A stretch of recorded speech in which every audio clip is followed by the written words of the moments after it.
Amém? Capítulo de número 12. Aliás, 11, versículo 31. Gênesis 11, 31. Diz assim: tomou Terá a Abraão, seu filho, e Ló, filho de Harã, filho de seu filho, e a Sarai, sua nora, mulher de seu filho Abrão. E saiu com eles, escute, de Ur dos Caldeus, para ir para onde? Para ir para a terra de Canaã. Foram até Harã, onde ficaram. E havendo Terá vivido 205 anos ao todo, ele morreu em Harã. Ora, disse o Senhor a Abrão: Abrão, sai da tua terra, da tua parentela e da casa do teu pai, e vai para uma terra que eu te mostrarei. De ti eu farei uma grande nação e te abençoarei e engrandecerei o teu nome. E qual é a ordem que Deus deu para Abraão? Abraão, sê tu uma bênção, torne-se uma bênção, seja uma bênção. Eu abençoarei os que te abençoarem e amaldiçoarei os que te amaldiçoarem. E em ti serão benditas todas as famílias da terra. Partiu, pois, Abraão, como lhe ordenara o Senhor, e Ló foi com ele. Tinha Abraão 75 anos quando saiu de Harã.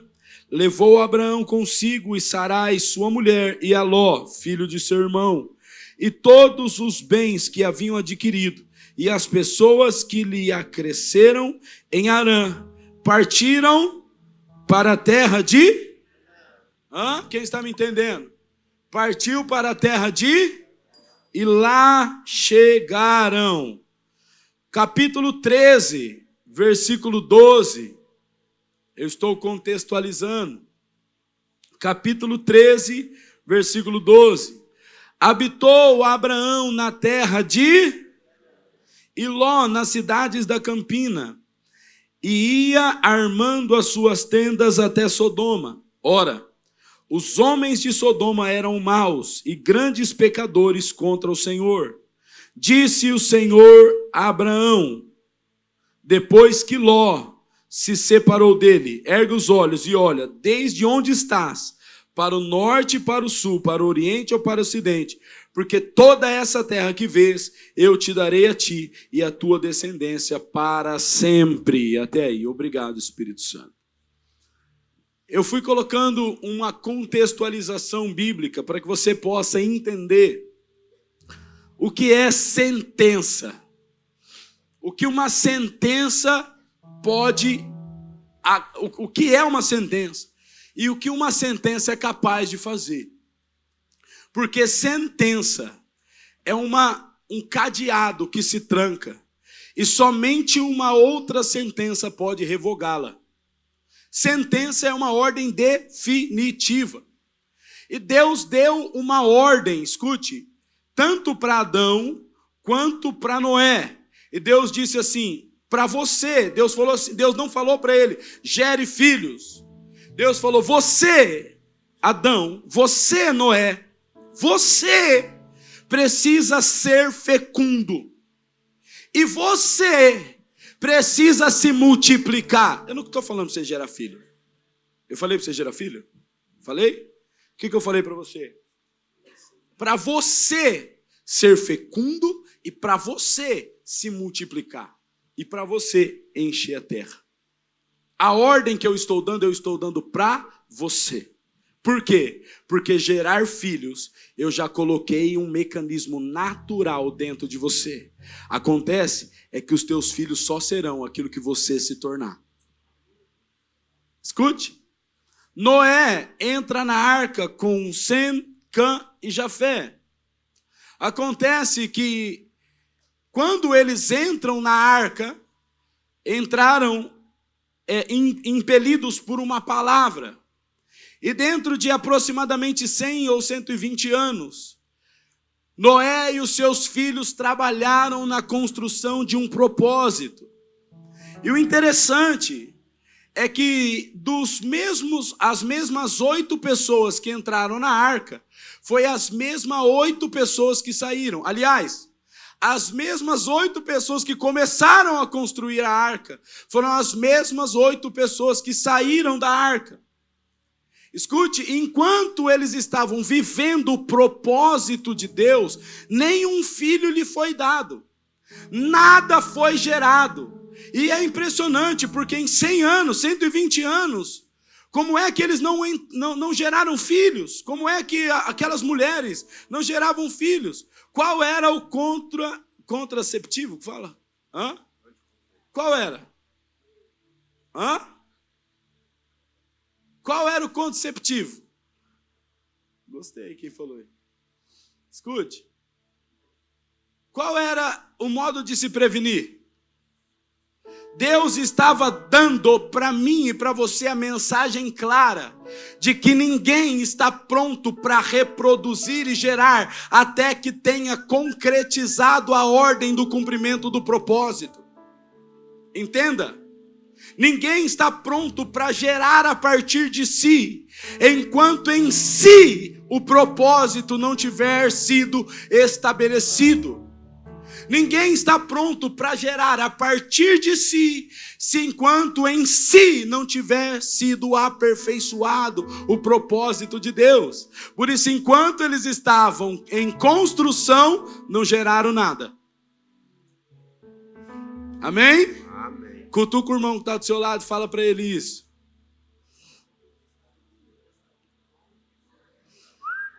Enquanto eles estavam em construção, eles não geraram nada.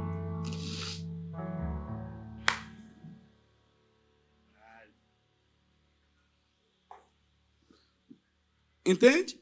E a gente quer gerar antes mesmo de ter sido terminada a construção. A gente quer fazer, a gente quer liderar, a gente quer ser ministro de louvor, pregador.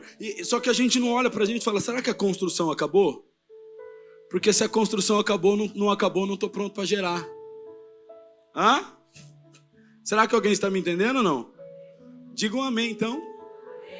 Mas quando a construção termina, pastor Kézia, agora eu tenho legalidade natural para gerar. Só que escute, nesse interim, quando a construção acaba e eles saem para gerar, um filho se posiciona de maneira errada diante do pai. E Sem e Jafé fazem aquilo que era correto diante do pai. Noé olha para a atitude de Cã. E Noé, escute, não amaldiçoou a Cã. Entenda isso. Ele olha para Cã, que viu a nudez do pai, expôs a nudez do pai, tocou a nudez do pai. Como nós podemos interpretar de vastas maneiras. Mas escute, a ênfase aqui está que quando Cã infringe a intimidade do pai, o pai olha para ele e fala assim, agora a sua descendência está comprometida. Agora a sua descendência está comprometida. Por quê?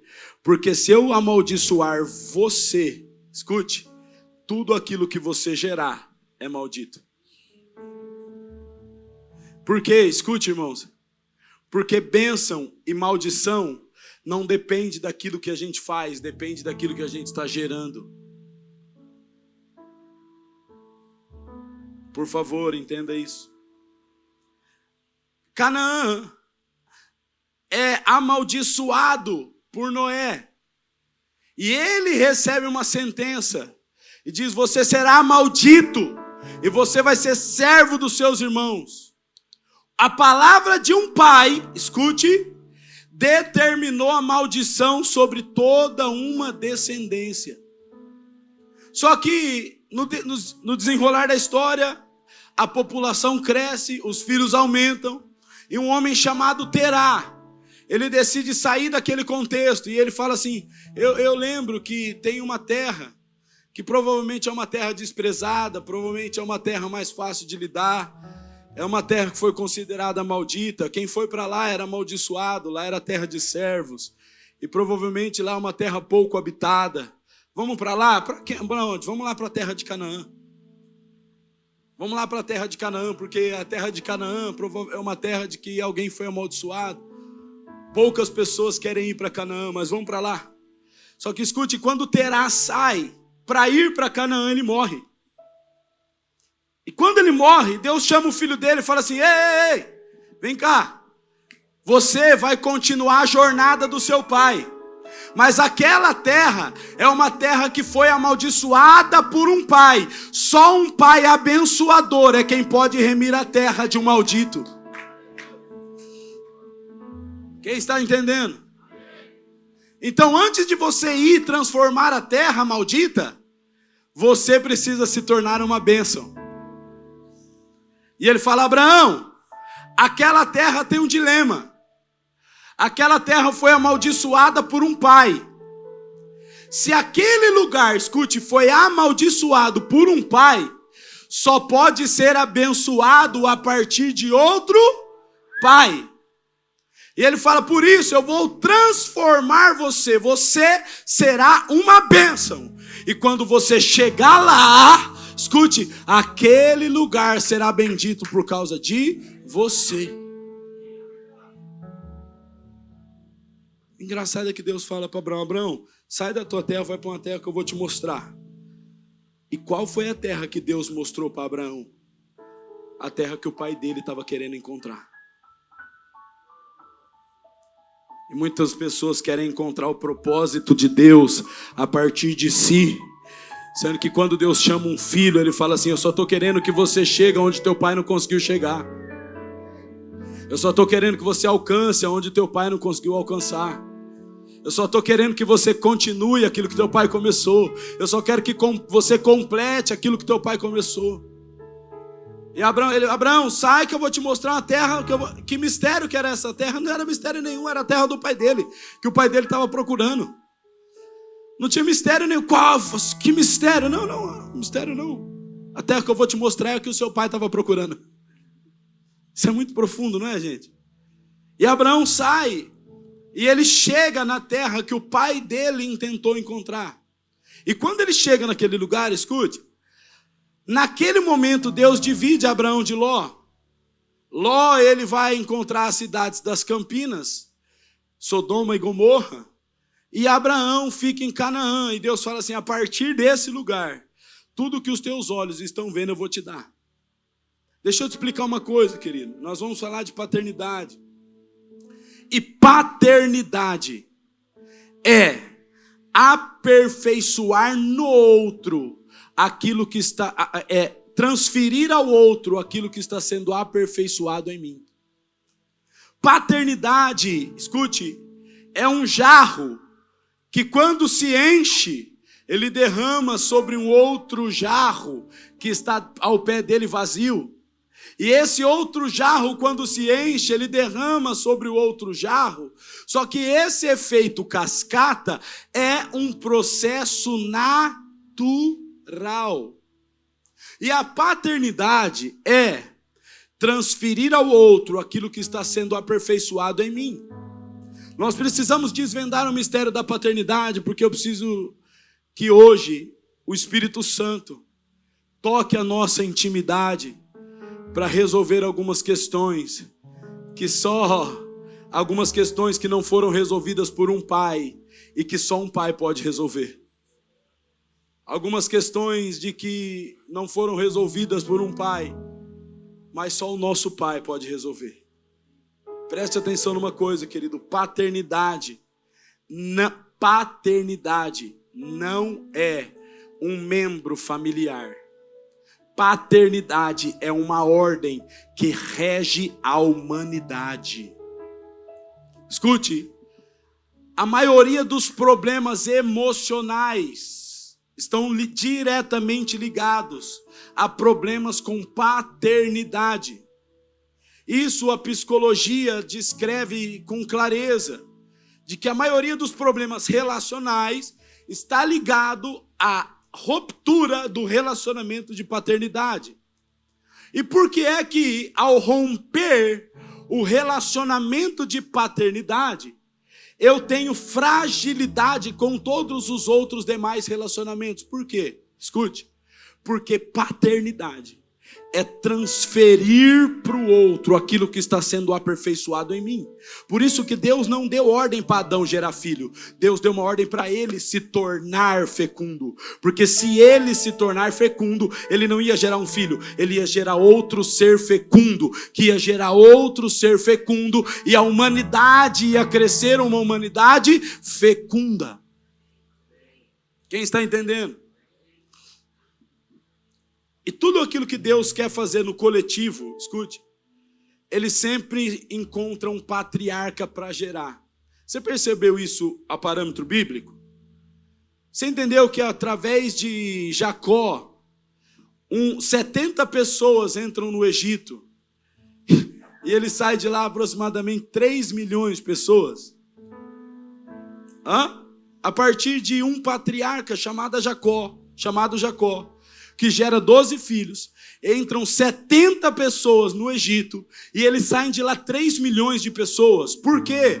Porque lá no Egito, Deus multiplicou aquilo que Jacó tinha recebido, e aquilo que Jacó tinha estabelecido, através dos seus filhos, escute, através dos seus filhos e de toda a sua descendência, aquilo que Deus pôs em Jacó se multiplicou. Por isso que eles não se tornaram egípcios. Por isso que eles saíram de lá hebreus. Você está entendendo? Porque eles podiam ter entrado 70 pessoas. Lá dentro eles geravam filhos, cada um ia viver seu caminho. E no meio do caminho eles se tornavam egípcios. Escute, eles ficaram 400 anos. Eu preciso que você entenda isso. 400 anos fora da sua pátria, fora da sua cultura e fora do habitat da sua crença, e eles preservaram a cultura, a fé e a sua língua. Eles preservaram isso. Por quê? Porque o patriarca era forte. Aquilo que Deus construiu em Jacó foi por meio de Abraão, por intermédio de Isaac e Jacó. Jacó recebeu algo forte de Deus. Escute, e não importa qual era a terra que os filhos deles estavam, eles estavam preservando a cultura, a fé e a língua. Deixa eu te perguntar uma coisa. O que aconteceu com a descendência de Jacó no Egito? A descendência de Jacó no Egito gerou filho ou se multiplicou? Quem está entendendo o que é paternidade? Se multiplicaram.